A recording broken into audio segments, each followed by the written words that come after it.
Hey everybody, welcome back to the Nandi Boys podcast.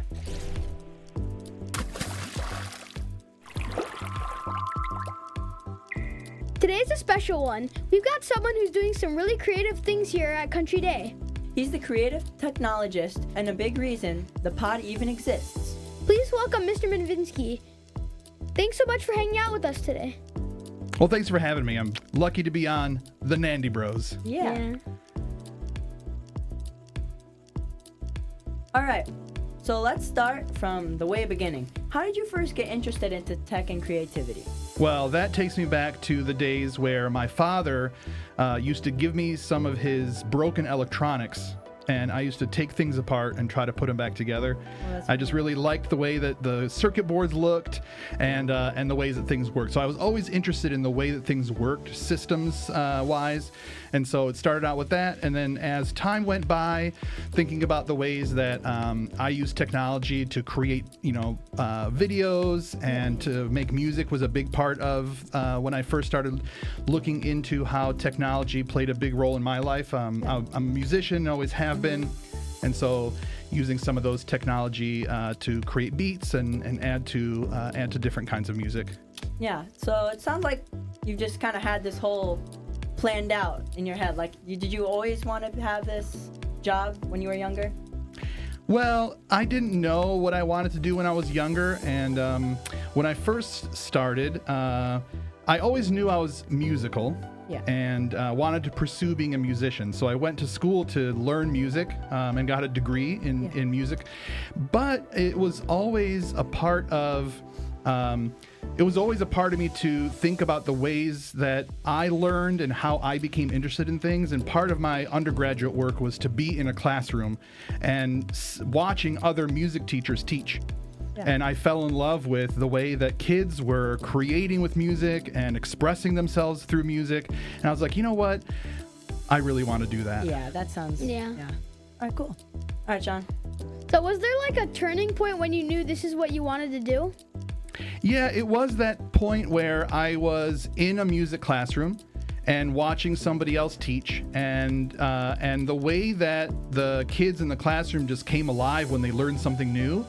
I was thinking, man, I really want to do that. And so I switched my major and decided to go into education. And, because the way that the world has evolved, technology has always just been a part of teaching and learning and the way that we are in our classrooms, right? I mean, do you remember a time that you didn't have an iPad or a Chromebook in your classroom? I really don't. Right? So you're growing up at times where that technology is just part of the way you think and learn. And that was just, in my mindset, the way that technology helps support classroom experiences is when the technology really changed my way of thinking.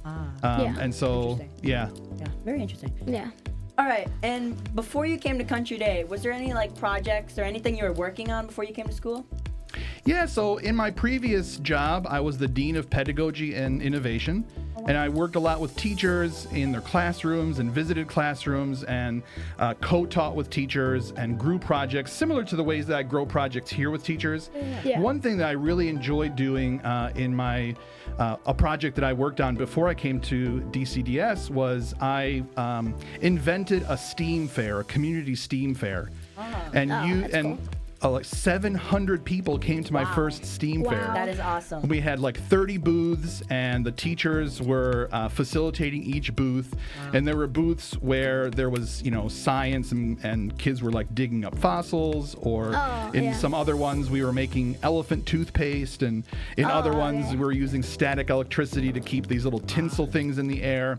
We were using technology, and drones were flying, and I had autonomous robots there. From Ford brought their robot that walked around, So it was a really cool experience. And I think I had 3 STEAM fairs. And by the 3rd STEAM fair, it went into thinking about the projects that we had in our classrooms and then showcasing those in the booths. We had food trucks, we had entertainment. I mean, it was a really great day. Yeah, that sounds really awesome. That's really cool. It was a lot of fun. Oh, yeah.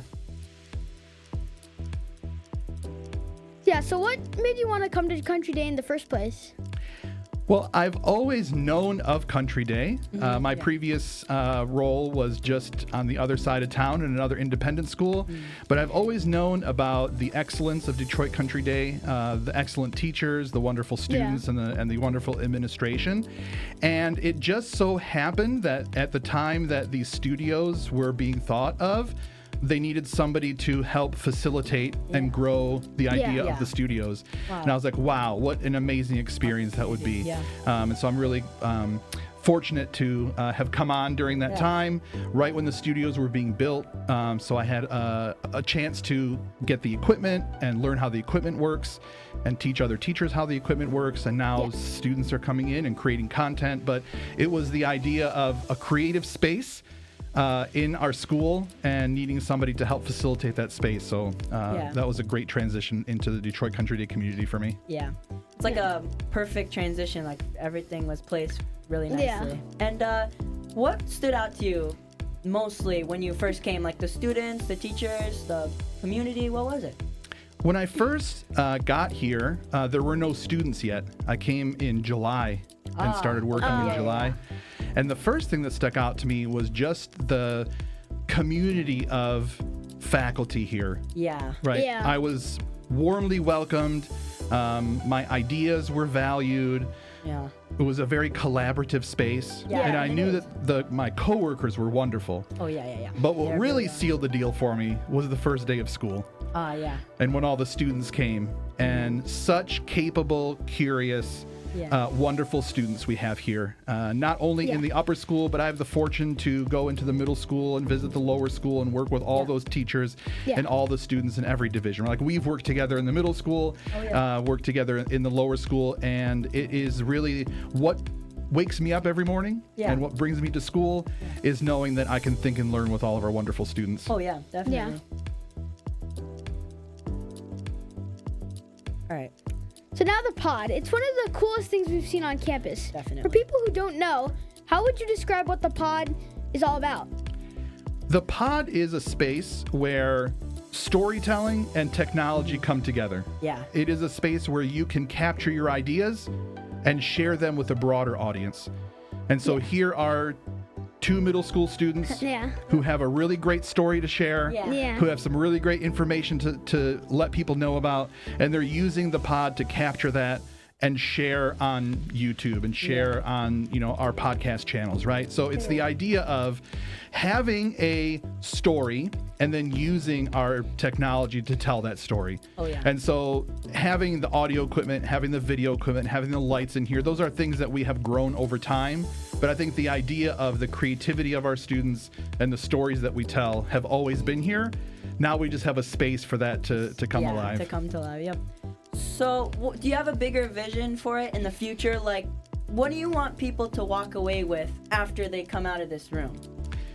Well, I'd like for them to develop into confident storytellers. Yeah. I want you to have an idea that you'd like to share and then practice sharing those ideas, right? Not every podcast, not every vodcast goes live. Oh, yeah. Right? I mean, I know we've worked together now for a couple of months. You're putting in your 10,000 hours, right? Yeah. Not all of your podcasts go live. Some of them are practice. Some of them are like, we generate an idea, we try it, it works, it doesn't work, we revamp it, we edit it, we try it again. So this is a playground for that. Right? Yes, we do have people who are creating content that goes right to YouTube and live streaming and capturing those podcasts and things like that. But I think the bigger idea is this is a playground for people to practice telling their stories. And the pod will grow over time in that there are going to be people like you two brothers who have started with an idea and then see how that idea grows, right? You started vodcasting. Yeah. And now you've grown into podcasting as well. So those ideas grow as well. There are people who, want to tell a story and start as a short podcast and then think, oh, I think I'd like to vodcast too, and then learn the OBS and learn the cameras in a way that it starts to become more of a video aspect of it too. But the technology is just an amplifier for student creativity, for student voice, and that's what the pod is all about. Oh, yeah. Thank you. That's a great way to think about it, Yeah. So we know Mrs. Carmanis played a huge role in helping bring the pod to life. What was it like working with her on the project? She is such a creative visionary. She comes from a background of broadcasting, so she's done this before herself, and she knows the importance of broadcasting, storytelling, relationships, and communication. And so it was really great to have that voice be such a guiding light in creating the space. And she's been in the studio a couple of different times in the pod, and we've done a couple of interviews with some other people, and she's experienced the space. It was just so exciting to have somebody who cares so much and wants to create a space in our school for students to have that kind of experience that she has. She really values storytelling. She really values collaboration. She really values communication, how we do that. And it was really great to get to know her as a visionary, as a storyteller, and as somebody who helped bring this space to life. Yeah, for sure. And I know that there's an XR studio that was also made. How did you guys design and create both of these spaces for storytelling? So the podcast, or the pod, came a little bit easier than the XR studio. Oh, yeah. The pod, we can wrap our heads around how to broadcast live recordings. Mm-hmm. The XR studio adds layers of technology onto that. Yeah. And it's more of a virtual production space than it is a podcast or vodcast studio. Yeah. And so the exciting part about the XR studio is that it's the same technology that producers are using today in Hollywood for The Mandalorian, for Superman, for Batman, for some, really cool. Some of the really interesting technologies where the Unreal Engine backs the environment where keeps the parallax in through the camera. And so that's what we're working on now, is how to create a pipeline for students to come in, have an idea, and then for us to have the backgrounds ready for them to create their story, right? In here, we use voice and we use space as a way for us to create those stories, right? We sit around a table, we have these conversations, and we record them and we broadcast them. Oh, yeah. In the XR studio, it adds an element of storytelling that is setting. Yeah. We don't have that experience here, right? We're sitting around a table in a vodcast studio. Yeah. Next door in our XR studio, we have the capability of being anywhere. Yeah. And I think that's the power of it. And how do we create settings to help our students tell their stories? Tell their story. Yeah. Yeah. All right. So something I think students should know is how easy it is to use the pod. There's a calendar, you just book a time and you can share or record anything you really want that inspires you. Yeah, and you don't even need to use a teacher. Like, you can just come here and record whatever you want. So it's really cool. What do you think about that, Mr. Medvinsky? Yeah, how do you hope students here will take advantage of that? Yeah, so I would like to make the scheduling of the pod and scheduling of the XR studio flexible so that students can come during their free block, during their advisory, during their lunch, before, after school, during times where they have the time to create those pieces of content that they'd like, right? Yeah. And if I can, use you two as an example, when we first met, this was your first time in a vodcast studio, right? First time, Yeah. And I was here sitting in Partha's seat, running all of the technology while you two did your vodcast. I wasn't part of your vodcast. I was just there as like a technology driver, right? Yeah. Definitely. And that happened 2 or 3 times until you understood the way that the studio works. Yeah. And then Yeah. after that, you booked the time, you came in, you had your content, you were the one driving the technology, you created the content, took that content home, edited it, and then we post it, right? It becomes a place where you can come and independently create something. Yeah. You don't need the teacher's support to do that. I gave you support when you first got here because you needed it. Yeah. But now that you know how to do it yourself, you come in here, you create that content, and you take it with you. And that's really what my future vision for the pod is, for more students to be able to come in here, work independently, tell those stories that they find passion in, and then create a channel where they share those things. Oh, yeah. Yeah. A lot of times, students will come in here for a classroom project. Yeah. For instance, the 6th grade language arts class comes in here and does their podcast. does their podcast for the water crisis, right? Yeah. Oh, yeah. That's the teacher schedules that time, Yeah. and then the students come and do that, right? Yeah. That might be the first time that a student has ever come to the pod. But once they've come and they experience that, they're like, okay, well, I had a really great time telling people about the water crisis I learned about. Yeah. I wonder if I can tell them about snowboarding that I really enjoy, right? Yeah. And then Yeah. maybe I can start a snowboarding vodcast or something like that. Yeah. And those are the experiences that I hope will inspire kids Yeah. to come and share, what they're interested in. Yeah, for sure. It doesn't even have to be like a big assignment. Like, yeah, as you said, it can just be a story, an idea, anything really. And just that students want to express and they can come in here and record it. So, going from that, what do you think, what do you feel about the future for the pod? What do you want it to be like in the next coming of years? Would I really envision the pod to be somewhere where it is overscheduled? Yeah. I want people to have trouble finding times to come and do their recordings in the pod, right? That's a good problem to have, Yeah, that's right? a great Yeah. problem. And so as the popularity becomes widely spread, Yes. that people want to come in here and say, okay, well, I can't do it Monday. I might as well, I need to schedule Tuesday. Or I can't do it Tuesday. I got to push it to Wednesday, right? Yeah. Yeah. But having that as, we only have one space now. And I'd love for the popularity of the space, and so many students are creating content, that we need to open a second pod. Yeah, that would. Yeah. That's really the hope for the future. Yeah, that's awesome. Yeah.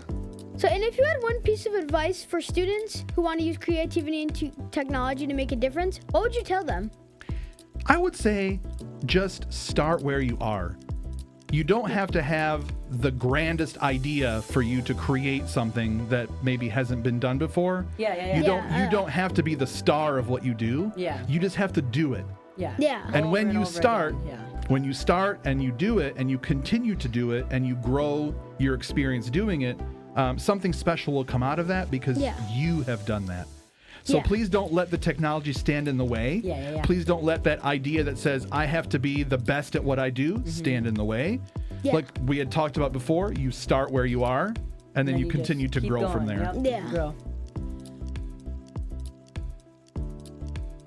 All right, well, thank you so much, Mr. Medvinsky. We had a great time hearing about your story and your plans for the pod and everything. We really appreciate everything you're doing to give students a space like the pod. Yeah. And we hope to everybody that's listening, and if you're a Country Day student, you should definitely come here and record just something so you Yeah. can get it, you know?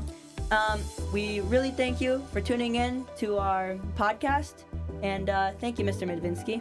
Thank You're you. welcome. Thank you so much. And congratulations to the Nandi Brothers who continue to grow their Nandi Nation. Thank you. And just, I want to thank you for including me. Yeah, thank you. Yeah. All right, bye, guys. Thank you. Bye. Goodbye. Bye.